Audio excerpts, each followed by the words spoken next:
प्रभु यीशु मसीह के मधुर नाम में मेरा जय मसीह की। परमेश्वर का धन्यवाद हो कि परमेश्वर ने हम सबको अपने अनुग्रह के द्वारा संभाल के रखा है। और मेरे प्रियो, परमेश्वर का धन्यवाद हो कि उसने हमें ये विशेष दिन हमारे जीवन में जोड़ दिया, जो हमको इस बात को स्मरण दिलाता है कि आज हमारा प्रभु यीशु मसीह हमारे उद्धार के लिए, हमारे छुटकारे के लिए कलवरी क्रूस पर है। और हमारे छुटकारे के लिए ही हमारे प्रभु ने कलवरी क्रूस पर अपने प्राणों की आहुति दे दी। मेरे प्रियो, हम धन्यवाद देना चाहते हैं परमेश्वर पिता के लिए, जिसने कि हमारे उद्धार की योजना बनाई, और हमारे प्रभु यीशु मसीह के लिए जो उस उद्धार की योजना को इस संसार में लेकर के आया। और आज वो दिन है जबकि कलवरी क्रूस पर हमारा प्रभु है और हमारे प्रभु ने अपने प्राणों को बलिदान देकर के हमारे छुटकारे के कार्य को पूरा किया है। मेरे प्रियो, आज की आराधना हम सब के लिए आशीषमय होने पाए, हम परमेश्वर की स्तुति करने पाए, परमेश्वर को धन्यवाद देने पाए और प्रभु के कहे हुए उन 7 वचनों पर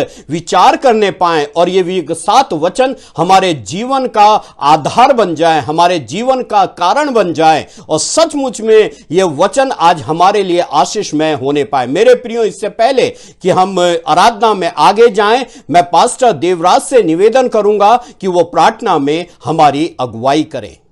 जय मसीह सभी को, प्रभु सभी को अनुग्रह करे।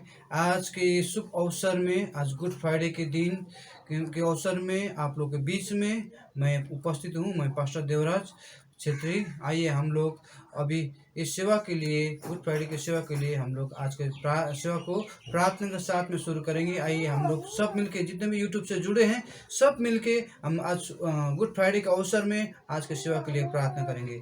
जीवित पिता, स्वर्ग और पृथ्वी के मालिक, प्रभु तुझे आज धन्यवाद करते हैं क्योंकि आज के दिन तूने हम सब के लिए, सारा संसार के पाप के लिए तूने अपने शरीर में पाप लेकर कलवरी क्रूस में तू चला गया, कलवरी क्रूस में तू मारा गया प्रभु। और परमेश्वर पिता, हम सब के पापों के लिए तू चढ़ गया सूली पे। पिता तुझे धन्यवाद करते हैं आज के लिए प्रभु। परमेश्वर पिता, पवित्र आत्मा तू अनुग्रह कर, आशीष कर, तेरे उपस्थिति में बैठ के तेरे महिमा करने पाए, तेरे प्रशंसा करने को पाए प्रभु।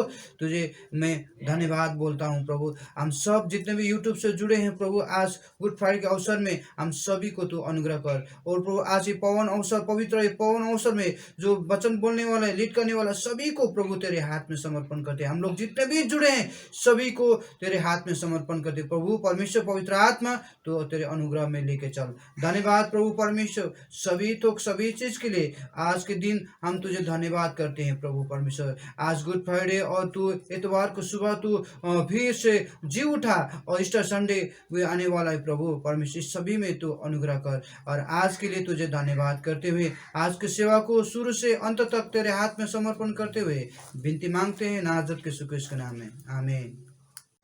पास्टर देवराज को प्रार्थना में अगुवाई करने के लिए बहुत बहुत धन्यवाद। मेरे प्रियो, अब समय है कि हम कुछ समय आराधना में व्यतीत करेंगे और मैं निवेदन करता हूं कि आराधना टीम सामने आए और कुछ गीतों के द्वारा परमेश्वर की आराधना में हमारी अगुवाई करें। लहू के बगैर सिफा है न जाती है, लहू के बगैर सिफा है न जाती है, तौबा के साथ ये तो मुझे सो जाते हैं, तौबा के साथ ये तो मुझे सो जाते हैं, लहू के बगैर सिफा है न जाती है, लहू के बगैर सिफा है न जाती है, तौबा के साथ ये तो मुझे सो जाते हैं, तौबा के साथ ये तो मुझे सो जाते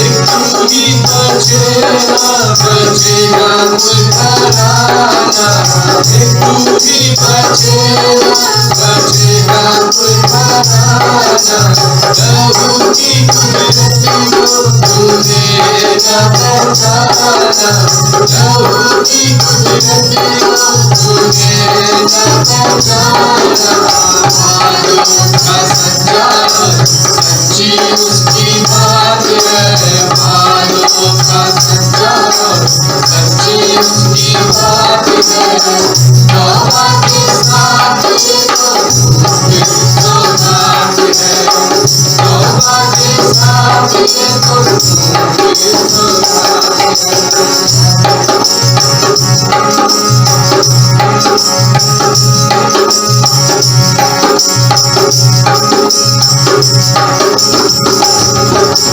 एक ही बार उसने लहू को बहाया, एक ही बार उसने लहू को बहाया, बंधन को तोड़ अपने बाप से मिलाया, बंधन को तोड़ बाप से मिलाया, हुआ अब सवेरा खत्म हुई रात है, हुआ अब सवेरा खत्म हुई रात है, तौबा के साथ ये तो मुझे सो जाती है, तौबा के साथ ये तो मुझे सो जाती है, लहू के बगैर सिफा है न जाती है, लहू के बगैर सिफा है न जाती है, तौबा के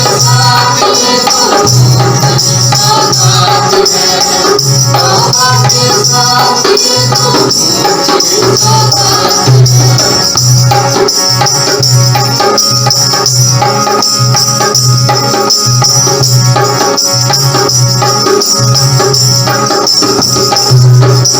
प्यारे तू सोचे खुदावन तुझसे दूर है, प्यारे तू सोचे खुदावन तुझसे दूर है, मुक्ति की फजल से मिले उसके हजूर में, मुक्ति की फजल से मिले उसके हजूर में, ईमान लाए खुदावन उसके साथ है, ईमान लाए खुदावन उसके साथ है, तौबा के साथ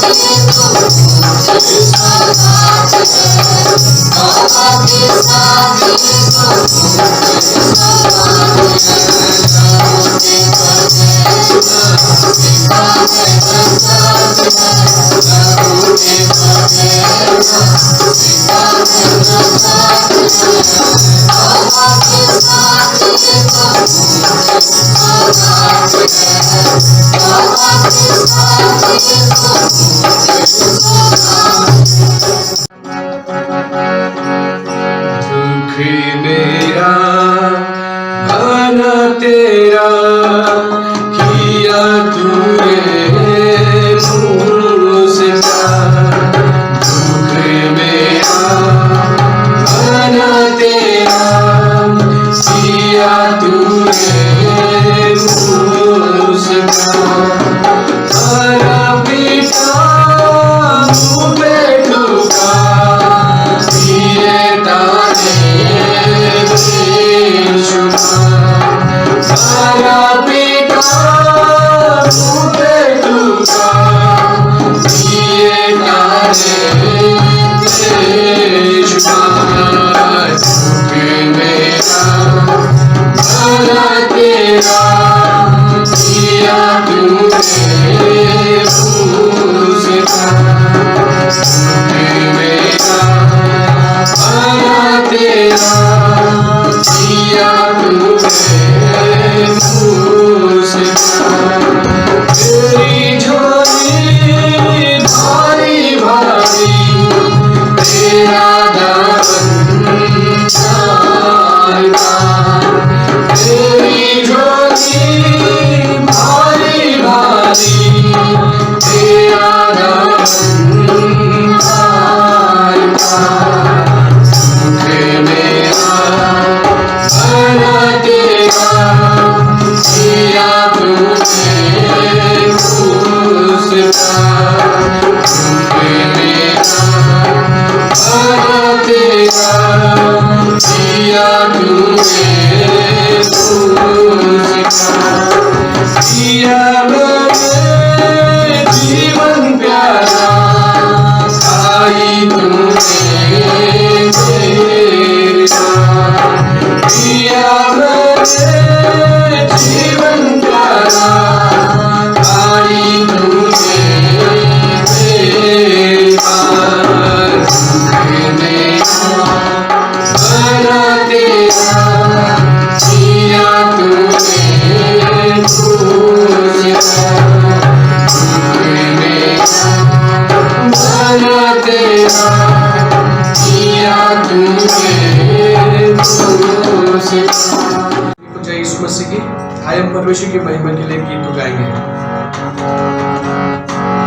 कलवरी पर यीशु हुआ, कलवरी पर यीशु हुआ, कलवरी पर यीशु हुआ, कलवरी पर यीशु हुआ। जीवन का सोता बहा, जीवन का सोता निकला, जीवन का सोता बहा, जीवन का सोता निकला। अपनी बुझा, अपनी बुझा। कलवरी पर यीशु हुआ, कलवरी पर यीशु हुआ। उसके मंदिर में भाला छिड़ा, उसके हाथों में कीलें ढुकी। उसके मंदिर में भाला छिड़ा, उसके हाथों में कीलें ढुकी। उसने क्या ज्ञान दूती सहा, उसने क्या ज्ञान दूती सहा। कलवरी पर यीशु हुआ, कलवरी पर यीशु हुआ, कलवरी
आराधना टीम को आराधना में अगुवाई करने के लिए बहुत बहुत धन्यवाद।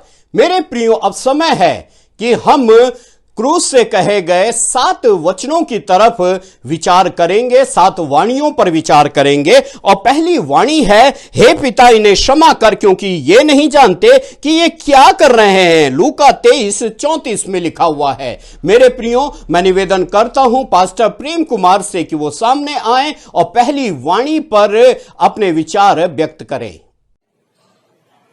आप सबको जय मसीह की हालेलुया। प्रभु यीशु मसीह की जय। प्रभु यीशु मसीह को महिमा मिले हमारे जीवन से। मेरे प्यारो, आज हम गुड फ्राइडे की सर्विस में हैं और जैसा कि हम सभी जानते हैं कि आज के दिन खास तौर पे अलग अलग कलीसिया में जो 7 वचन प्रभु यीशु मसीह ने क्रूस के ऊपर से कहे, उनके ऊपर हम मनन करते हैं, उनको हम सीखते हैं, उनके बारे में हम जानते हैं कि प्रभु यीशु मसीह ने क्या क्या कहा। सो मैं आप सब लोगों के सामने उस पर प्रभु का धन्यवाद देता हूं, प्रभु यीशु मसीह का, जो हमारा प्रभु है और जो जीवित परमेश्वर है। हम उसकी महिमा करते हैं, उसको आदर देते हैं। और जो पहला वचन प्रभु यीशु मसीह ने क्रूस के ऊपर से कहा, उसको मैं आप लोगों के मध्य में रखने जा रहा हूं। और जो वचन प्रभु यीशु मसीह ने क्रूस के ऊपर से कहा, जो पहला वचन कहलाता है, उसको हम लूका रचित सुसमाचार उसका 23 अध्याय और उसका 33वां पद, जहां से हम इसके बारे में देखते हैं। और मैं खास रीति से आप लोगों के बीच में इसका 34 पद पढ़ना चाहता हूं। और 34 पद में इस प्रकार से लिखा हुआ है, लूका रचित सुसमाचार उसका 23 अध्याय और उसका 34वां पद। और लिखा हुआ है, तब यीशु ने कहा, हे पिता इन्हें क्षमा कर क्योंकि ये जानते नहीं कि क्या कर रहे हैं। और उन्होंने चिट्ठियां डालकर उसके कपड़े बांट लिए। ये वो पहला वचन मेरे प्यारों जो प्रभु यीशु मसीह ने क्रूस के ऊपर से कहा, और वो ये था, यीशु ने कहा, हे पिता इन्हें क्षमा कर क्योंकि ये जानते नहीं कि ये क्या कर रहे हैं। मेरे प्यारों, इससे पहले कि मैं इस वचन के ऊपर आप लोगों से बातचीत करूं, अगर हम लूका उसका जो हमने 23 अध्याय पढ़ा, उसके 33 पद से लेके उसके 37 पद में जो एक छोटा सा पैराग्राफ है, वो उस समय के वातावरण को, जो उस दिन वहां वातावरण था जब प्रभु यीशु मसीह को क्रूस पर चढ़ाया गया, उस वातावरण का ये वर्णन करता है। और मैं इसको शॉर्ट में आप लोगों के सामने रखना चाहता हूं। वातावरण कैसा था? खोपड़ी नामक स्थान पर यीशु तथा उसके साथ में 2 डाकुओं को लटकाया गया क्रूस के ऊपर। और दूसरी बात, वहां पर क्या था, लोगों ने, खासतौर से जो सिपाही थे वहां पर, उन्होंने चिट्ठियां डालकर यीशु के कपड़े आपस में बांट लिए। ये वातावरण है वहां का, खोपड़ी नामक स्थान, और सिपाहियों ने चिट्ठियां डालकर यीशु मसीह के कपड़े बांट लिए। और उसके आगे वहां बहुत लोग खड़े थे, बहुत लोग वहां पर खड़े थे, बहुत लोग उपस्थित थे। लेकिन जो वहां सरदार थे, जो सिपाही थे, वो प्रभु यीशु मसीह का, खासतौर से जो सरदार, वो उसका ठट्टा उड़ा रहे थे, उसकी मजाक उड़ा रहे थे मेरे प्यारों। और उसके आगे आज भी उपवास के साथ यीशु मसीह को वो क्या कर रहे हैं, चुनौती दे रहे हैं। उसके आगे हम देखते हैं, तू कहता है कि तू परमेश्वर का पुत्र है, तू मसीहा है, और उसको कह रहे हैं कि अपने आप को भी बचा और औरों को भी बचा। ये उपवास उड़ा रहे हैं प्रभु यीशु मसीह का वो लोग वहां पर। और उसके और आगे अगर हम देखें तो उसको सिरका दिया गया, और ये सिरका देने का मतलब भी उसका ठट्टा उड़ाया जाना था मेरे प्यारों। कुल मिलाकर के वातावरण जो हम देखते हैं कि भीड़ जमा है, सिपाही भी हैं, सामान्य लोग भी हैं, यीशु मसीह के अनुयायी भी हैं, और हर एक अलग अलग अपनी अपनी प्रतिक्रिया वहां पर दे रहा है मेरे प्यारों। उसके बाद अगर हम आगे देखें, उसके ऊपर एक दोष पत्र भी लगाया गया था, लिखा गया था उसके ऊपर, यहूदियों का राजा। और जब हम इस बात को देखते हैं तो ये भी यीशु मसीह का उपहास उड़ाया जा रहा था मेरे प्यारों। ये वातावरण वहां पर था, और जब ये वातावरण वहां पर था तो हम देखते हैं कि ऐसे वातावरण में प्रभु यीशु मसीह क्रूस पर लटके हुए हैं, दो डाकू उसके दाएं और बाएं लटका दिए गए हैं, लोग ठट्टा उड़ा रहे हैं, लोग मजाक उड़ा रहे हैं, लोग उसके सामने आज भी चुनौतियां रख रहे हैं। लेकिन प्रभु यीशु मसीह तो कुछ और ही कर रहे हैं मेरे प्यारों। और प्रभु यीशु मसीह जिस बात को वहां पर कर रहे हैं, जिस पद को हमने देखा कि हे पिता इन्हें क्षमा कर, क्योंकि ये नहीं जानते कि ये क्या कर रहे हैं। मेरे प्यारों, पहला जो वाक्य है जो क्रूस पर से प्रभु यीशु मसीह के द्वारा कहा गया, वो एक प्रार्थना है मेरे प्यारों। प्रभु यीशु मसीह ऐसे वातावरण में भी प्रार्थना कर रहे हैं, ऐसे वातावरण में भी प्रार्थना कर रहे हैं। और हम देखते हैं कि वैसे तो यीशु मसीह का जीवन प्रार्थना में जीवन था, बहुत प्रार्थना उन्होंने की, वो हमेशा प्रार्थना में रहते थे, उनका प्रार्थना का एक नियम था, उनका जीवन प्रार्थना में जीवन था, और वो समय समय पर प्रार्थना करते रहे। लेकिन हम देखते हैं कि जब हम यूहन्ना का 17वां अध्याय पढ़ते हैं तो वहां पर प्रभु यीशु मसीह की महायाजकीय प्रार्थना का जिक्र है मेरे प्यारे, महायाजकीय प्रार्थना। और उस प्रार्थना में प्रभु यीशु मसीह ने स्वयं अपने लिए प्रार्थना की, अपने चेलों के लिए प्रार्थना की, और समस्त कलीसिया के लिए प्रार्थना की उसने। ये यूहन्ना का 17 अध्याय जब हम पढ़ते हैं तो वहां पर हम प्रभु यीशु मसीह की महायाजकीय प्रार्थना के बारे में पढ़ते हैं मेरे प्यारों। और अगर हम देखें, लेकिन यहां पर आज की परिस्थिति में जब प्रभु यीशु मसीह क्रूस पर चढ़ाया गया, जिसको हम गुड फ्राइडे का दिन कहते हैं, आज जो वहां से वो प्रार्थना कर रहा है मेरे प्यारों, उस प्रार्थना में जो लोग वहां पर उपस्थित थे, जो 17 अध्याय में की प्रभु यीशु मसीह ने, वो स्वयं के लिए, चेलों के लिए और कलीसिया के लिए।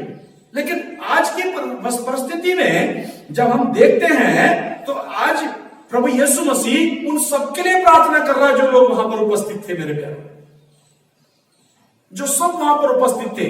और वातावरण जो था वहां पर, मैंने जैसा आपके सामने रखा कि वातावरण अच्छा नहीं था वहां पर, अच्छा नहीं था। कुछ लोग जो है वो रो रहे थे, कुछ लोग जो यीशु के पास जाना चाहते थे, कुछ लोग जो थे वो ठट्टा उड़ा रहे थे, कुछ लोग जो उसका मजाक उड़ा रहे थे, कुछ लोग आज भी उसके सामने चुनौतियां रख रहे थे। ऐसे वातावरण में जब हम देखते हैं मेरे प्यारों, तो हम देखते हैं कि जब भीड़ की बात करते हैं, जब लोगों की बात करते हैं वहां पर, तो वहां पे विश्वासी भी थे जो इसके ऊपर विश्वास करते थे, जो उसका अपना प्रभु मानते थे, जो उसके साथ रहे, और जिनको बहुत दुख था उसको इस स्थिति में देख करके। ऐसे लोग भी थे वहां पर लोग जो विरोधी लोग थे वो भी थे उस भीड़ में, उन लोगों के बीच में जो षड्यंत्रकारी थे वो भी थे उनके बीच में, जिन्होंने प्रभु यीशु मसीह के खिलाफ में षड्यंत्र रचा था, उसको पकड़कर क्रूस पर चढ़ाने का, वो लोग भी थे वहां पर, दोष लगाने वाले लोग भी थे वहां पर, और उन लोगों में यीशु मसीह को दंड देने वाले भी थे। मेरे प्यारो, अगर हम इसको एक शब्द में कहें तो ऐसे कह सकते हैं कि उसके अनुयायी थे और पापी लोग थे वहां पर। प्रभु यीशु मसीह उस समय इन लोगों के लिए प्रार्थना करता है। प्रभु यीशु मसीह के मुख से जो पहला वाक्य निकला वो प्रार्थना थी मेरे प्यारे, वो याचकीय प्रार्थना थी, वो याचकीय प्रार्थना थी। और जब उस प्रार्थना का जब हम सार समझते हैं, या उस प्रार्थना को करने का जब हम उद्देश्य समझते हैं, या उसको समझने की कोशिश करते हैं, तो मेरे प्यारे हम इस बात को देखेंगे कि प्रभु यीशु मसीह संसार में क्यों आया। ये उसकी प्रार्थना में वो बातें, वो भेद छुपा हुआ है कि वो क्यों आया संसार के अंदर। वो इसलिए आया संसार के अंदर मानव जाति का उद्धार करने के लिए। आज वो उद्धार करता क्रूस पर चढ़ा हुआ है ताकि इस मानव जाति का उद्धार हो जाए। जिनके लिए वो प्रार्थना कर रहा है, हे पिता इन्हें क्षमा कर, क्योंकि ये नहीं जानते कि ये क्या कर रहे हैं। मानव जाति को निर्दोष कराने के लिए, दोषी करार करने के लिए नहीं, दोष लगाने के लिए नहीं, लेकिन उसने अपना लहू बहाया, अपना खून बहाया, क्रूस पर चढ़ा, अपने पिता की आज्ञा को पूरा किया। वचन में जो उसके बारे में भविष्यवाणी की गई, जिस मकसद, जिस उद्देश्य के लिए प्रभु यीशु मसीह संसार में आया, उसको पूरा करने के लिए। वो किसी के ऊपर दोष लगाने के लिए नहीं आया, लेकिन हमें पापों से उद्धार देने के लिए, मुक्ति देने के लिए, हमें निर्दोष साबित करने के लिए। इसलिए वो इस संसार में आया मेरे प्यारो। और उसके आगे हम देखते हैं कि मानव जाति के पाप क्षमा के लिए, अर्थात तो पापियों को बचाने के लिए। और इस झुंड में पापी भी हैं, जिन्होंने उसके विरोध में पाप किया, जो परमेश्वर के विरोध में पाप करते हैं। परमेश्वर के वचन में हम देखते हैं कि जब जब भी परमेश्वर की ओर से कोई भी ऐसा जन, कोई भी ऐसा व्यक्ति इस मानव जाति के लिए भेजा गया कि जो उन्हें सही मार्ग दिखाए, सही दिशा निर्देशित करे, इन्होंने हमेशा उसके विरोध में कुड़कुड़ाया, उसके ऊपर दोष लगाया। और आज तो स्वयं प्रभु यीशु मसीह को उन्होंने दोषी करार कर दिया। लेकिन ये प्रभु यीशु मसीह हमारा उद्धार करता, ये मुक्तिदाता जो क्रूस पर चढ़ा हुआ है, वो कहता है कि मैं मानव जाति के पापों को मिटाने के लिए आया हूं। और जो उसके ऊपर विश्वास करेगा, उसे उसके पापों से मुक्ति और छुटकारा मिलेगा। अगर आखिर में अगर अगली बात देखें हम, तो वो ये है कि वो नफरत को मिटाने के लिए आया। इस झुंड के अंदर लोगों के मन नफरत से भरे हुए, लोगों के मन क्रोध से भरे हुए, लोगों के मन षड्यंत्र से भरे हुए। और प्रभु यीशु मसीह इसीलिए उनके लिए प्रार्थना कर रहा है कि हे पिता इन्हें क्षमा कर। मेरे प्यारो, परमेश्वर अगर चाहता तो उस तमाम भीड़ को, उन तमाम लोगों को उनके कार्यों का दंड दे सकता था, लेकिन क्योंकि मध्यस्थ प्रभु यीशु मसीह है, मध्यस्थता की यह प्रार्थना है, याचना है, और प्रभु यीशु मसीह बीच में है, मानव जाति और परमेश्वर के बीच में। और वो परमेश्वर से आज समस्त मानव जाति के लिए वो प्रार्थना कर रहा है कि परमेश्वर इन्हें क्षमा करते हैं। दंड के योग भागी तो है ये, लेकिन वो हमें क्षमा दिलवा रहा है उस प्रभु से। वो मानव जाति को क्षमा दिलवा रहा है मेरे प्यारे, क्षमा की प्रार्थना कर रहा है। और इसीलिए यीशु आज क्रूस पर है, मानव जाति के पापों को क्षमा कराने के लिए, उनको निर्दोष साबित करने के लिए। जो उसके ऊपर विश्वास करे, जो उसको अपना उद्धारकर्ता स्वीकार करे, जो उसको अपना प्रभु स्वीकार करे, जो पापों से पश्चाताप करे, जो उसकी शरण में आ जाए, प्रभु उसके लिए संसार में आया और उसी के लिए आज प्रार्थना भी कर रहा है। उसमें मैं और आप भी हैं मेरे प्यारों, हम सब भी हैं। हम सब तो प्रभु का धन्यवाद देते हैं कि समय रहते हमारी आंखें खुल गई हमने उस प्रभु की, अपने परमेश्वर के, अपने उद्धारकर्ता मुक्तिदाता प्रभु की सच्चाई को, उसके परमेश्वरत्व को पहचान लिया। लेकिन जिन्होंने नहीं पहचाना आज तक, उनके लिए वो आज भी प्रार्थना कर रहा है। आज भी वो परमेश्वर पिता के दाहिनी ओर बैठ करके समस्त संसार और मानव जाति के लिए प्रार्थना कर रहा है, और यही प्रार्थना कर रहा है कि हे पिता, इन्हें क्षमा कर, इन्हें मौका दे कि अपने पापों का पश्चाताप कर सके। इसीलिए मेरे प्यारो, क्या कहता है वो इस पद में, या इस वाक्य में जो पहला वाक्य है, प्रभु यीशु मसीह कहते हैं कि हे पिता, इन्हें क्षमा कर, क्योंकि ये नहीं जानते कि ये क्या कर रहे हैं। ये पहला वाक्य था मेरे प्यारो। इसके बाद हम और अन्य वाक्यों को सुनेंगे। परमेश्वर आप सब लोगों को आशीष दे। आप सबको जय मसीह की। पास्टर प्रेम कुमार को पहली वाणी को हमारे सामने रखने के लिए बहुत बहुत धन्यवाद। मेरे प्रियो, अब समय है कि हम दूसरी वाणी पर विचार करेंगे, और लूका 23:43 में लिखा हुआ है, तू आज ही मेरे साथ स्वर्गलोक में होगा। मैं निवेदन करता हूं पास्टर नोएल से कि वो सामने आए और दूसरी वाणी को हमारे सामने रखें। सबको जय मसीह की। आए हम प्रभु के इस दुख बुक में हम सम्मिलित हो, और प्रभु ने हमारे लिए दुख उठाया, और उन्होंने कुछ बातें जो है क्रूस पर रहते समय कहा। उसमें से एक वचन जो है उन्होंने कहे थे कि आज ही तू मेरे साथ स्वर्गलोक में होगा। इसके ऊपर में थोड़ा विचार करेंगे, और प्रभु हम सब पर अनुग्रह दे इस गुड फ्राइडे में। प्रभु सबको आशीष दे। और आज जो है गुड फ्राइडे, इसका मतलब है कि प्रभु ने हमारे सारे गुनाहों को अपने ऊपर उठा लिया था, और हम सबको आज़ादी दिया था। जितनों ने उनका नाम पे विश्वास करते हैं, जितनों ने उनके पास में आते हैं, उनको उसी क्रूस में जहाँ पर उनको लटकाए थे, उसी क्रूस के नीचे जब आते हैं, उस पर विश्वास करते हैं, उन सबका पूरी रीति से आज़ाद करने में जो यीशु मसीह सक्षम है। और उसी समय कुछ बातें उन्होंने क्रूस पे कहे थे, उनको हम थोड़ा सा बातचीत करेंगे। क्रूस की जो कथा है वो बहुत दुखदायक है, लेकिन जो उस पर विश्वास करते हैं उन सबके लिए अनंत जीवन है। और इसलिए आज जो हमारे लिए क्रूस की कथा जो है हमारा विजयी के झंडा है, और इसलिए हम प्रभु को धन्यवाद देते हैं कि उन्होंने हमारे लिए बड़ा दुख उठाया और हम सबको आज़ादी किया। उसके साथ में जब देखते हैं, जब रोमी सिपाहियों ने और 2 कुकर्मी को भी यीशु मसीह के साथ में क्रूस में लटकाए थे, और वो दोनों जानते थे, क्योंकि यीशु मसीह 3.5 साल तक जो सेवकाई किया था, उन 3.5 साल में उन्होंने अंधों को आंखें, लंगड़ों को चलाया था, और दुष्ट आत्मा को आज़ाद किया था, और जितने भी जकड़े हुए जो बीमारी थे उन सबको, पैरालाइज को ठीक किया था, और जो मुर्दे थे वो मुर्दों को भी उन्होंने जिलाया था। और ये जो चमत्कार था एक भविष्यवक्ता करता था, और या तो स्वयं प्रभु होना चाहिए। तो इन समय में उनका सबको ज्ञान में था कि मसीहा है, और कई लोग सोचते थे कि ये भविष्यवक्ता है, और प्रभु ने उनको विश्वास को रक्षा किया। और उनका जो मेन मकसद था कि मनुष्य के पापों के लिए उनको मारा जाएगा, गढ़ा जाएगा, और तीसरा दिन जी उठेगा।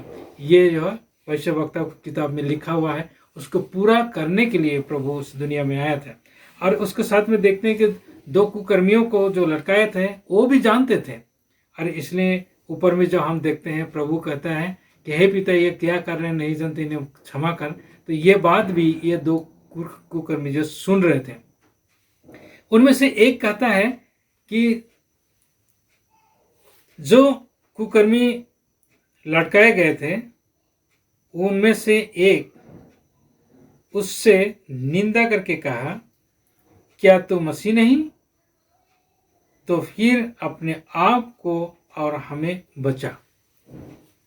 एक उच्चारण करता है, उसको बताता है कि क्या आप मसीह नहीं? तो अपने आप को बचा और हमको भी बचा। तो इसमें क्या, वो जो है उनको निंदा कर रहे हैं। वास्तव में वो उसको बचने के लिए नहीं है, वो जानता है कि मैं अपने गुनाहों के लिए मर रहा हूँ। लेकिन उसका बगल में और भी एक कुकर्मी था जो चोर था।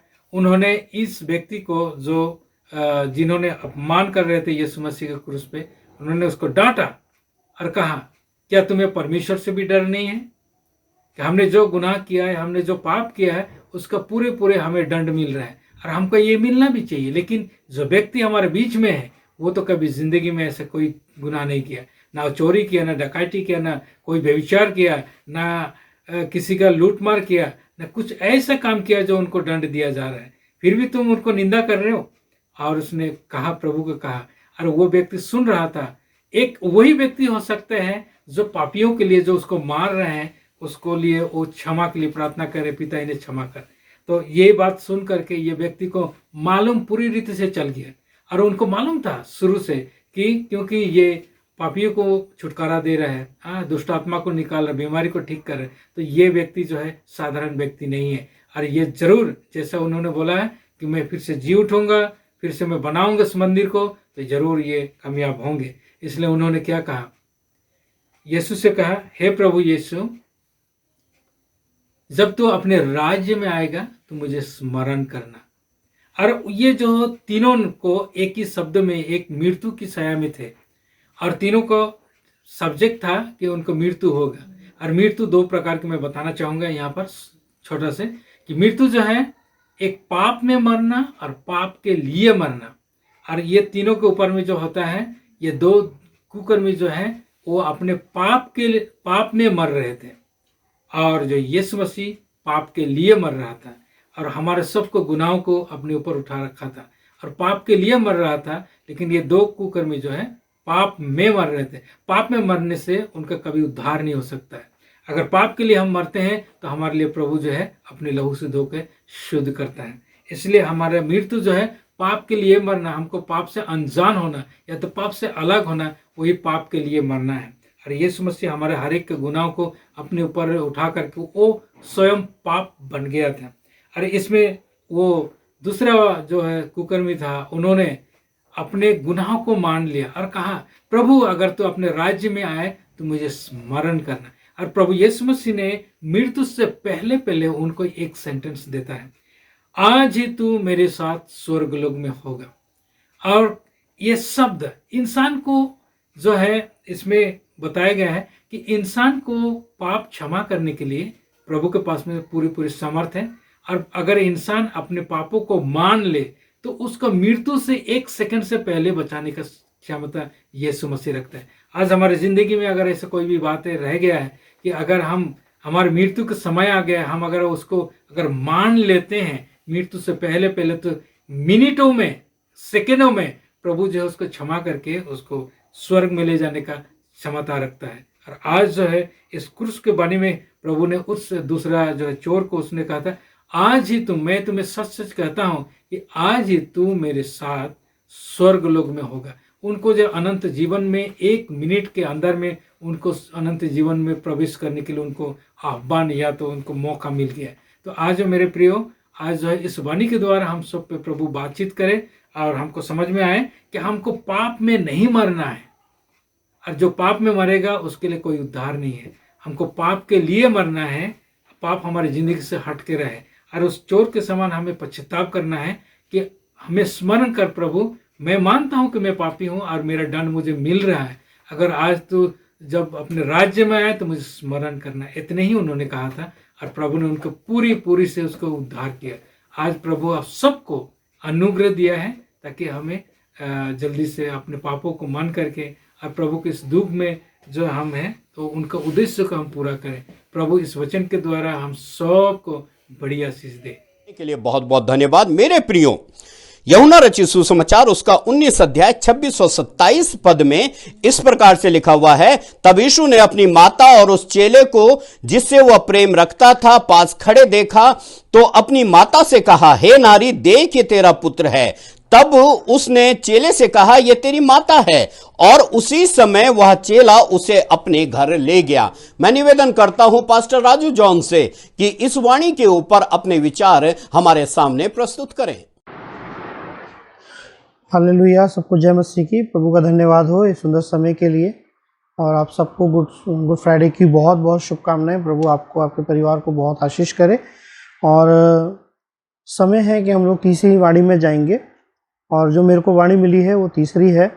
यूहन्ना रचित सुसमाचार 19 अध्याय और उसकी 26वीं आयत में इस प्रकार से लिखा है, जब यीशु ने अपनी माता और अपने चेले को जिससे वह प्रेम रखता था पास खड़े देखा तो अपनी माता से कहा, हे नारी, देख ये तेरा पुत्र है। हालेलुया। और उसकी 27वीं आयत इस प्रकार से कहती है, तब अब उसने अपने चेले से कहा, यह तेरी माता है, और उसी समय से वह चेला उसे अपने घर ले गया। प्रभु का धन्यवाद हो इस अच्छे समय के लिए। और जो मेरे को वाणी मिली है वो तीसरी है, और उस वाणी में यीशु मसीह ने क्रूस पर से कहा कि हे नारी, देख ये तेरा पुत्र है। प्रभु का धन्यवाद हो। यहाँ पर हम लोग इस वाणी में से सुनते हैं, तो जब हम इस वाणी को देखते हैं तो हमें दो बातें जो हैं वो समझ में आती हैं कि उस क्रूस के ऊपर में भी यीशु मसीह अपनी माता की, मरियम की जो है वो चिंता को दिखाता है। यीशु मसीह अपनी माता की, मरियम की चिंता करते हैं, और वो उस चिंता में देखते हैं कि कहीं उनके जाने के बाद, इस संसार से उनको क्रूसीकरण होने के बाद, कहीं उनकी माँ दुख में वो जीवन ना जिए, इसलिए वो उसकी जिम्मेवारी जो है वो उसके पुत्र को, अर्थात अपने चेले को, अर्थात यूहन्ना को जो है वो उस जिम्मेवारी को समर्पित करते हैं। और मैं आपको एक बात बताना चाहता हूँ मेरे बहनों भाइयों के, यहाँ पर हम दो, यीशु मसीह के क्रूसीकरण पे जो है हम दो चीज़ों को देखते हैं। एक चीज़ जो स्वर्गीय पिता के प्रति उसकी जो एक डेडिकेशन, एक समर्पण को, या एक ऐसी चीज़ को जो पिता की आज्ञा को पूरा करता है, और संसार में रहकर भी, इस संसार के अंदर में रहकर भी अपनी माता की जिम्मेवारी, अपनी माता की जो एक रिस्पॉन्सिबिलिटी है, उसको भी यीशु मसीह उस क्रूस से दर्शाते हैं। पहली बात ये दर्शाते हैं, क्रूस की मृत्यु जो है वो ये दर्शाती है कि वो पिता के प्रति, उस काम के प्रति कितने समर्पित और कितने समर्पित थे, और कितने ही जो है उस आज्ञा को, उस बात को जानते थे कि जिस कार्य के लिए वो आए हैं, उस कार्य को, उस स्वर्गीय पिता की इच्छा को उन्हें पूरा करना है, और वो है क्रूस की मृत्यु। वो है क्रूस पर, उस क्रूस के ऊपर जो है वो उस वाचा को, उस वायदे को, उस आज्ञा को दिखाते हैं। और साथ ही साथ उस क्रूस से जो वो निगाह करते हैं, जो उनकी माता ने उन्हें पाल पोस कर बड़ा किया, और जब वो उस माँ को देखते हैं तो वो कहते हैं कि हे नारी, ये तेरा पुत्र है। मैं आपको एक बात बताना चाहता हूँ, वो उस माँ की भी चिंता जो है कलवरी के क्रूस से कर रहे हैं। और मैं आपको एक बात बताना चाहता हूँ मेरे बहनों भाइयों कि यीशु मसीह हमें दुख में नहीं देखना चाहते, हमें तकलीफ में नहीं देखना चाहते, इसीलिए वो हमारे लिए जो है उस क्रूस की मृत्यु को सहते हैं। और वो क्रूस की मृत्यु इसलिए सही गई कि हम सब जो है, सब के सब जो है वो बचाए जाएं। और मेरे बहनों भाइयों, उस माँ के प्रति जो एक जिम्मेवारी को दर्शाते हैं, वो इस बात को दर्शाते हैं कि एक बेटे का फर्ज क्या है कि वो अपने घर परिवार की, और अपने घर परिवार की, और अपने हर एक उस रिश्ते की इज्जत करे, और हर एक उस रिश्ते को निभाए जिस रिश्ते के साथ वो जुड़ा है। मेरे बहनों भाई, मैं आपको बताना चाहता हूँ, यीशु मसीह संसार में उस मरियम के द्वारा जब संसार में जन्म लिया, और मरियम के साथ उनका एक रिश्ता, घनिष्ठ रिश्ता जो है वो दर्शाता है। और वो इस बात की चिंता करते हैं कि मेरे जाने के बाद मेरी माँ का क्या होगा, या उस महिला का क्या होगा। इसलिए वो कहते हैं कि हे महिला। उन्होंने वहाँ पे माँ नहीं बोला, महिला मीन्स मतलब कि वो उस समय पिता की आज्ञा को पूरा कर रहे थे, इसलिए उन्होंने महिला नहीं बोला, इसलिए उन्होंने माँ नहीं बोला, इसलिए उन्होंने महिला का शब्द जो है वो उपयोग किया है। और मेरे बहनों भाई, मैं आपको बताना चाहता हूँ कि परमेश्वर हमें यहाँ पर दो बातें जो हैं वो घनिष्ठ तरीके से सिखाते हैं। एक, जब हम परमेश्वर पे विश्वास करते हैं तो हमें परमेश्वर के वचन के प्रति, परमेश्वर के प्रति और उसकी आज्ञाओं के प्रति हम समर्पित होना ज़रूरी है। और दूसरा, इस संसार में रहकर भी हमें संसार का नहीं होना है, लेकिन जिस संसार में परमेश्वर ने हमें रखा है, वहाँ पर जो हमारे रिश्ते हैं, हमारे परिवार है, उसके साथ भी हमें ईमानदार रहना है। मेरे बहनों भाई, मैं आपको बताना चाहता हूँ, उसकी जिम्मेवारी को भी परमेश्वर का वचन दर्शाता है। वचन हमें साफ रीति से बताता है कि जो घर का अच्छा प्रबंधक नहीं हो सकता, वो कलीसिया का रखवाला नहीं हो सकता। और ये बात यीशु मसीह ने क्रूस पर भी दिखाई कि वो एक अच्छा घर का एक अच्छा प्रबंधक है। वो एक घर का बड़ा बेटा था, और वो चिंता करता अपनी माँ की, उस क्रूस के ऊपर भी। तो मेरे बहनों भाइयों, हमें भी परमेश्वर चिंतित नहीं देखना चाहता, दुखी नहीं देखना चाहता, इसलिए उसने हमारे लिए जो है अपने प्राणों को दिया है, और उस स्वर्गीय पिता की आज्ञा को पूरा करता है उस क्रूस के ऊपर। तो ये दो बातें हम सीखने को मिलती है। एक, आत्मिक रूप में वो जो है समर्पण के साथ उस आज्ञा का पालन करता है, और दूसरा, संसार में संसार के अंदर में, और वो अपनी माँ को, अपनी माता मरियम की भी चिंता करता है। उसी प्रकार मेरे बहनों भाइयों, मैं आपको बताना चाहता हूँ कि हमें भी अपने परिवार की, और हमें भी परमेश्वर के कार्य की जो है चिंता हो। हमें उस दोनों कामों के प्रति जो है समर्पित होकर और दोनों कामों के पीछे समर्पण का जीवन जीते हुए हमें इस संसार में जीना है। अगर हमें अच्छा प्रबंधक बनना है तो हमें अच्छा रखो, अपने घर का एक अच्छा प्रबंधक बनना है तो अच्छे रखवाले भी हम बन पाएंगे। हालेलुया। अगर आप बाइबल में से और भी लोगों को देखेंगे, जब परमेश्वर ने अब्राहम से बोला कि तू अपने पिता के घराने को छोड़, तो उसने अपने पिता को नहीं छोड़ दिया, उसने लूत को नहीं छोड़ दिया, उस जिम्मेवारी को, उस रिश्ते को भी वो निभाया और परमेश्वर की आज्ञा के अनुसार चला। हालेलुया। मैं आपको बताना चाहता हूँ, यूसुफ भी जब मिस्र में चला गया, उसके बाद भी जब मिस्र पूरे संसार में अकाल था और मिस्र में जो है यूसुफ रहता था, उसने फिर भी अपने भाइयों की और अपने पिता की चिंता को दर्शाया। यही बात हमें दर्शाती है कि हमें इस संसार में जब हम हैं तो हमें परमेश्वर की आज्ञा का पालन भी करना है और अपने परिवार को भी देखना ज़रूरी है। प्रभु इन वचनों पर हमें आशीष करे और आज की वाणी, प्रभु इस वाणी पर हमें आशीष करे। सबको जय मसीह की। प्रभु आपको आशीष करे। एक बार फिर से आप सबको गुड फ्राइडे की बहुत बहुत शुभकामनाएं। पास्टर राजू जॉन को इस वाणी को हमारे सामने रखने के लिए बहुत बहुत धन्यवाद। मेरे प्रियो, मत्ती रचित सुसमाचार 27 उसके 47 पद में प्रभु की यह वाणी है, एली एली लामा शबक्तनी, हे मेरे परमेश्वर तूने मुझे क्यों छोड़ दिया। मेरे प्रियो, मैं निवेदन करता हूं पास्टर महेश कुमार से कि वो सामने आए और इस वाणी पर अपने विचार हमारे सामने रखें।